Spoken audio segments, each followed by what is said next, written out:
تخيل أن تعيش 300 يوم تحت الأرض بلا شمس، ولا تعرف إن كان العالم في الخارج ما زال موجودا. عائلة صغيرة فعلت ذلك واختبأت في ملجأ ضيق، لأن شيئا هناك كان يطارد البشر وسموه الشفاطين. فيلم، وهذا هو هيدن.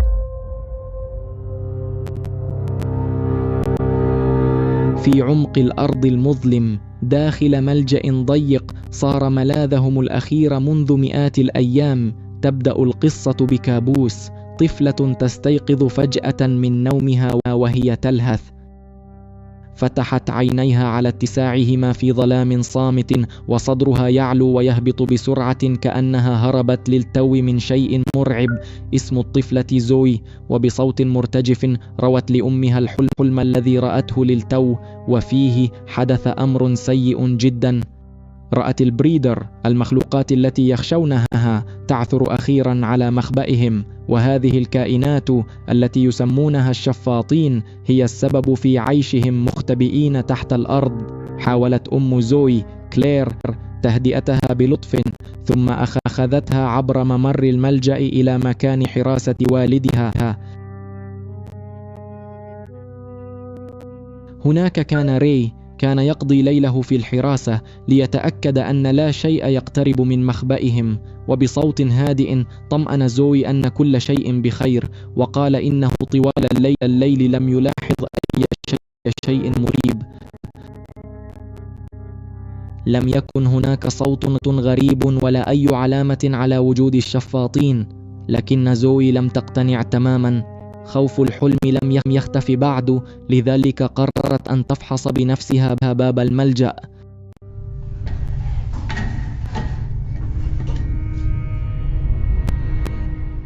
كان الباب الحديدي السميك موصدا بإحكام، لا بقفل عادي فقط، بل بسلاسل كبيرة ملفوفة حوله كدعم إضافي. فعلوا ذلك حتى افتحه أحد من الخارج. وقد صار هذا المكان بيتهم لأكثر من 300 يوم، واليوم هو اليوم الثالث بعد 300 يوم تحت الأرض، بلا سماء ولا شمس، ومن دون يقين بموعد الخروج.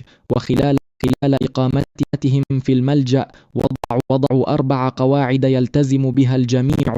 الأولى: ممنوع رفع الصوت. القاعدة الثانية: لا تفقدوا السيطرة. الثالثة: لا تفتحوا باب الملجأ أبدا. والرابعة: لا تتحدثوا عن المخلوقات التي يسمونها الشفاطين. لكن أكثر قاعدة خالفوها كانت الرابعة، خصوصا زوي التي كانت تواصل السؤال عن تلك الكائنات المرعبة. رغم أنهم محاصرون تحت الأرض، كان لديهم ما يكفي من المؤن للبقاء. رفوف الملجأ كانت مليئة بالمعلبات التي جمعوها. أما الماء فكانوا يعتمدون على أنابيب بيدام التي تصل إلى الملجأ. لكن كانت هناك حاجة أخرى مهمة: الترفيه. لأن 300 يوم تحت الأرض بلا ترفيه ستبدو كعقوبة لا تنتهي. لم يكن لديهم سوى ألعاب بسيطة، ورق لعب ولوح مونوبولي قديم. وبهذه الألعاب حاولوا طرد الملل يوما بعد يوم، وأسبوعا بعد أسبوع، وشهرا بعد شهر. لكن 300 يوم تبقى مدة طويلة جدا. 300 يوم وهم يعيشون من دون معرفة إن كان العالم فوقهم ما زال آمنا أم صار مكانا لا يمكن العيش فيه. وفي ذلك الصباح عند الفطور وجدوا شيئا لم يتوقعوه أبدا: عدة علب طعام على الرفوف كانت مثقبة وعددها كبير. وجدوا 12 علبة طعام تالفة، ومحتواها اختفى تماما. كان هناك من سرق مؤنهم، شخصا كان أو شيئا. أول احتمال خطر لهم كان الجرذة، لكن المشكلة أن جرذا لا يفترض أن يدخل هذا الملجأ أصلا. الباب مغلق بإحكام، والسلاسل قوية، ولا توجد أي فتحة من الخارج. فكيف دخل؟ وبعد تفتيش كل زاوية في الملجأ وجدوا الجواب أخيرا. إذا وجد منفذ تهوية صغير في الجدار فذلك هو الطريق الوحيد المحتمل لدخول الجرذ، أي إنه ربما تسلل عبره. ورغم أن الأمر يبدو بسيطا فإن وجوده قد يصبح مشكلة خطيرة إن ترك، فقد يلتهم مزيدا من الطعام ولم يكن أمامهم إلا الإمساك به قبل فوات الأوان. وبعد ساعات بينما كانت كلير نائمة لتستريح، تسللت زوي لتتفقد السطح. استخدمت منظارا عاكسا يشبه ما تستعمله الغواصات لرؤية ما فوق الماء، ومن خلاله استطاعت أن تلمح العالم فوق الملجأ.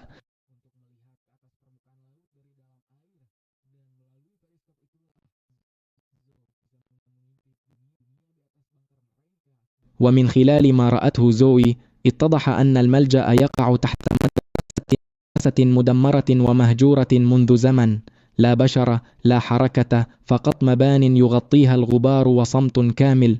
ثم وجهت المنظار نحو مدخل الملجأ، فرأت من الأعلى أن الباب مغطى بكومة من الأنقاض. كل ذلك كان مقصودا، فقد غطى ري وكلير مدخل الملجأ بالأنقاض حتى لا يلاحظ الشفاطون أن أحدا يختبئ في الأسفل. لكن وسط هذا كله ظهر سؤال مقلق: هل ما زال هناك بشر آخرون نجوا في الخارج؟ أم إنهم الثلاثة آخر من تبقى؟ ظل الجواب مجهولا. وبعد وقت قصير رأوا الجرذ أخيرا وهو يقرض إحدى علب الطعام، وما إن رأت زوي الفرصة حتى سارعت إلى إيقاظ ري. كان عليهم قتل الجرذ قبل أن يهرب مجددا، فتحرك ري ببطء خطوة بعد خطوة واقترب من دون صوت، لكن عندما كاد ينجح داس على شيء في السلسلة، لكن ذلك الصوت الصغير كان كافيا ليخيف الجرذ، فهرب مسرعا نحو فتحة التهوية التي دخل منها. وقبل أن ينجح في التسلل إليها من جديد ضربه ري بسرعة فمات في الحال. كان يفترض أن تنتهي مشكلتهم هنا، لكن عندها بدأت مشكلة أكبر.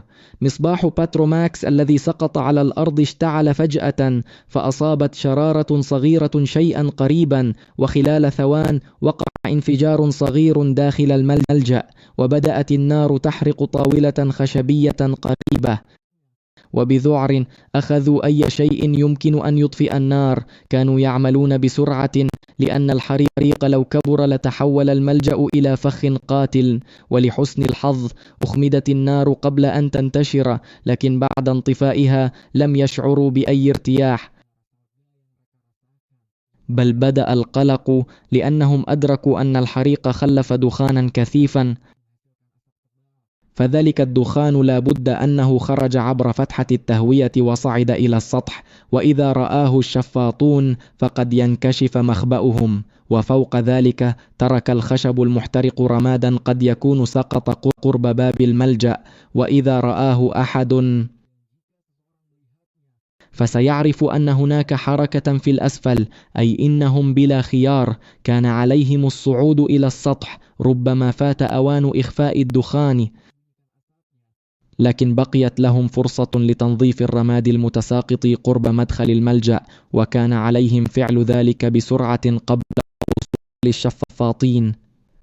صعد ري وكلير إلى السطح، بينما بقيت زوي في الأسفل لتراقب عبر المنظار. في البداية بدا كل شيء طبيعيا، لكن بعد قليل رأت شيئا يتحرك بعيدا من جهة الغابة. بدت تلك الظلال كأنها مخلوقات تمشي، وعلى الأرجح أنهم الشفاطون. من دون تردد صعدت زوي فورا لتحذر والديها، وما إن لحقت بهما حتى اندفع فجأة كائن مسرعا نحوهم. تجمدوا من الصدمة، لكن من دفع نحوهم لم يكن شفاطا بل 3 غزلان. مع ذلك كان في هروبها شيء مريب. كانت تركض بذعر شديد كأنها تهرب من شيء إن أشد رعبا. أدرك ري وكلير فورا أن خوف الحيوانات يعني اقتراب خطر، فعادوا مسرعين مسرعين إلى الملجأ، لكن بينما كان ري على وشك إغلاق الباب سمع خطوات تقترب، لم تكن خفيفة بل ثقيلة تهز الأرض مع كل خطوة، فأغلق الباب فورا. وفي الأسفل لم يملكوا إلا الصمت والإنصات، ثم مر ذلك الكائن فوقهم مباشرة.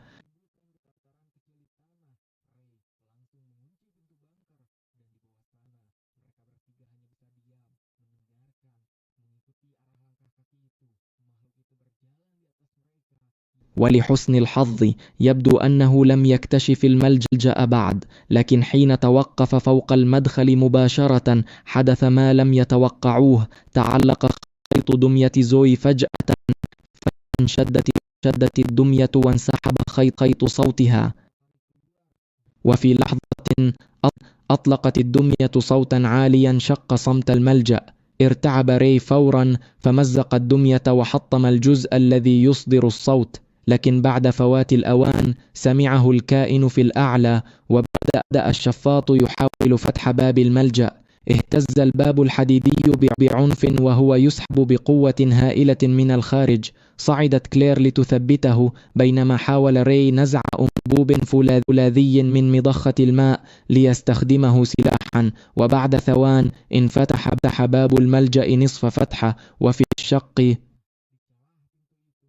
رأوا هيئة مرعبة بعينين صفراوين متوهجتين. صعد ري فورا وطعن المخلوق بأنبوبه الفولاذي طعنة بعد أخرى حتى أغلقوا الباب مجددا، ثم استخدم الأنبوب الفولاذي كدعامة إضافية، لكنهم لم يشعروا بالأمان لأن المخلوق لم يرحل. وبعد قليل أدركوا ما هو أفظع، لقد كان يستدعي غيره.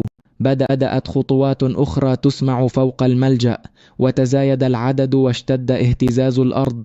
صار الشفاطون مجتمعين فوقهم، ومع هذه القوة تمكنوا أخيرا من تحطيم باب الملجأ الذي كان يصعب فتحه. عندها لم يبق أمام ري وكلير وزوي إلا الهرب. ركضوا نحو غرفة الطعام في الملجأ، ثم أشعل كلير وري الستائر وأسقطا رفا كبيرا لسد طريق الشفاطين، وفروا عبر فتحة تهوية ضيقة.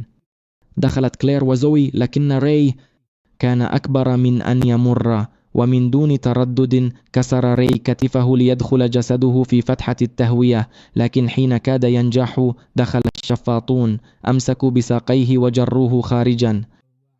وأمام كلير وزوي انهالوا على ري بعنف حتى مات. ومن دون وقت للحزن واصلت كلير وزوي الهرب بعيدا عن الملجأ، لكن في الخارج كان خطر آخر بانتظارهما. وفجأة ظهرت مروحية عسكرية في السماء، ظنتا أنها جاءت لإنقاذهما، لكن ما حدث كان العكس، فقد أطلقت المروحية شبكة نحوهما. وقعت كلير وزوي في الأسر، وهذا سهل على الشفاطين العثور عليهما. لكن هنا انكشفت الحقيقة الصادمة أخيرا. المخلوقات التي ظنوها وحوشا لم تكن وحوشا أصلا، فالشفاطون في الحقيقة كانوا جنودا أمريكيين مكلفين بمطاردة أناس مثلهم. فما الذي حدث فعلا؟ ولماذا كان ري وكلير وزوي مطاردين بهذه الطريقة؟ لفهم كل شيء علينا العودة إلى ما قبل 300 يوم، إلى اليوم الذي بدأت فيه هذه الكوابيس. في صباح بدا عاديا كانت كلير تطبخ في المطبخ، وكانوا يخططون للذهاب إلى المسبح، لكن تلك الخطة البسيطة تغيرت فجأة حين رأوا جارهم يضع أغراضه بسرعة في السيارة. احتار ري وكلير، ثم سألا ابنة الجيران جوي، فأخبرتهما أن فيروسا قاتلا ينتشر في مدينتهم، وأمر الجميع بالإخلاء فورا. لكن حين خرجوا من المدينة رأوا سيارات كثيرة تعود أدراجها. ظن ري أولا أن الوضع تحسن، لكن الحقيقة كانت أفظع، فقد قررت السلطات فرض حجر على المدينة كلها، وأمر السكان بالعودة إلى بيوتهم. وبعدها بقليل ظهرت طائرتان حربيتان في السماء، وما إن مرتا فوق المدينة حتى وقع ما لم يتخيلوه. بدأتا بقصف المدينة وتساقطت القنابل فوقها كلها، رغم أن الحكومة طلبت من الجميع العودة إلى منازلهم. وفي وسط الذعر تذكرت كلير ملجأ قرب المدرسة، فركض الثلاثة إليه فورا. وفي اللحظة التي أغلق فيها الباب سقط أول قصف فوقهم مباشرة. داخل الملجأ وجدوا مؤنا كثيرة، كأن المكان مجهز أصلا لكارثة كهذه. وهناك أدركوا الحقيقة المرعبة: الحكومة كانت تنوي إبادة المدينة كلها، لأن الفيروس المنتشر فيها ينتقل عبر الهواء. لكن السؤال بقي نفسه: هل كان إنقاذ السكان مستحيلا فعلا، أم أن هناك سببا آخر وراء هذا القرار القاسي؟ وانكشفت الحقيقة حين تحول الدم المأخوذ من كلير وزوي إلى سواد داكن. ثم فحص ذلك الدم، وكانت النتيجة صادمة. نعم، كان الفيروس في دمهما، لكن مع فرق مهم: كلير وزوي ظلتا تسيطران على أنفسهما، لم تفقدا عقلهما، لم تتحولا إلى مخلوقين متوحشين كما خافت الحكومة. وهذا يعني أمرا مهما: الفيروس لا يحول كل البشر إلى وحوش، فبعض المصابين يعيشون بشكل طبيعي رغم العدوى. لكن الجنود لم يبدو أنهم يهتمون بذلك. بالنسبة لهم الأوامر أوامر، وكل مصاب يجب التخلص منه. وحين رفع أحدهم سلاحه أدركت كلير فورا أنهم لن يتركوه أحياء. لكن قبل أن يضغط الزناد حدث ما صدمهم. سقط أحد الجنود فجأة على الأرض بعد أن هاجمه شخص من الخلف. ثم خرج من الظل جسد مثخن بالجراح. كان ري، وبطريقة ما زال حيا، وبآخر ما بقي له من قوة هاجم الجنود وهم غافلون. واندلع قتال عنيف، ورأت كلير وزوي بوضوح كيف أثر الفيروس في جسد ري. ومع تصاعد انفعاله برزت عروقه، واحمرت عيناه، وازدادت قوته الجسدية بشكل هائل. صار ري أقوى من الإنسان العادي، لكنه كان يعرف أنه إذا فقد السيطرة تماما فقد يتحول إلى شيء لم يعد بشرية. وكانت المعركة سريعة وعنيفة، وأسقط عددا من الجنود، لكن عددهم كان كبيرا جدا. وفي النهاية أصيب ري بعدة طلقات وسقط جسده على الأرض. وهذه المرة لم تعد هناك أي فرصة لنجاته. ركضت كلير وزوي نحوه، وكان جسده قد امتلأ بجروح الرصاص. كان الدم ينزف من كل مكان. عرف ري أن وقته انتهى، وبأنفاس أضعف لم يستطع إلا أن ينظر إلى كلير وزوي للمرة الأخيرة. لن أترككما، يمكنكما أن تتذكراني دائما. حاولت كلير حبس دموعها، لكن الواقع كان أقسى من الإنكار. لم يعد ممكنا إنقاذ ري، وبقلب مثقل تقبلت الحقيقة المرة: كان عليها أن تدعه يرحل. احتضنت كلير زوي بقوة، ثم غادرتا المكان قبل وصول جنود آخرين، وراحتا تركضان بلا وجهة واضحة، وليس في رأسيهما إلا شيء واحد: النجاة. وفي النهاية وجدتا نفق تصريف كبيرا، كان مظلما وضيقا، لكنه بدا آمنا للاختباء مؤقتا.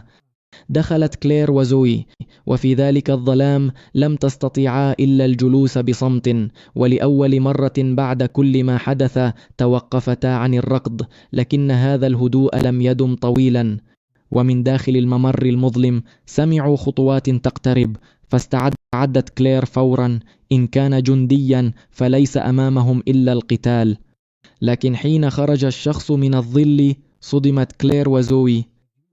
كانت جوي ابنة جيرانهم، وهي نفسها التي أخبرتهم سابقا بانتشار الفيروس، واتضح أنها ما زالت حية. ثم أخذت كلير وزوي أعمق داخل نفق التصريف، ثم اكتشفوا شيئا لم يتوقعوه: مجموعة من الناس يختبئون في الأنفاق تحت الأرض. كانوا والدي جوي وبعض سكان المدينة، جميعهم نجوا، وكانوا منذ البداية يختبئون في شبكة الصرف هربا من القصف ودوريات الجيش.